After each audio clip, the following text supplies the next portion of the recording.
Hey guys, welcome back. One touch, 0 buttons, 0 chips. Just 3 transistors and a buzzer, and your doorbell comes alive. No IC, no complex modules, just pure transistor magic. If you're new to electronics, don't worry. I'll walk you through every step, nice and easy. Let's go.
When power is connected, the circuit stays idle and waits for a touch input.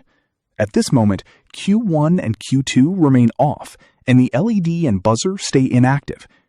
The moment you touch the metal touch plate, a tiny electrical signal from your body passes through resistor R6 into the base of transistor Q1.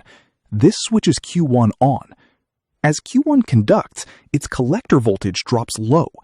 That low signal is passed through resistor R5 to the base of Q3, which is a PNP transistor. Since PNP transistors turn on when their base goes low, Q3 switches on immediately. Once Q3 turns on, current flows through resistor R3 into the base of Q2, turning Q2 on. Now Q2 provides a path to ground for the LED and buzzer circuit, so both the LED and buzzer activate instantly. At the same time, capacitor C1 helps maintain the transistor bias for a short duration. Even after you remove your finger from the touch plate, the stored charge in C1 keeps Q3 and Q2 active for a few seconds. As the capacitor slowly discharges through the resistor network, the base drive gradually disappears. Finally, Q3 and Q2 switch off, and the LED and buzzer turn off automatically. Clean, simple, and touch activated. Hope that made sense. If you enjoyed this, hit that like button and subscribe for more simple circuit builds. See you in the next one.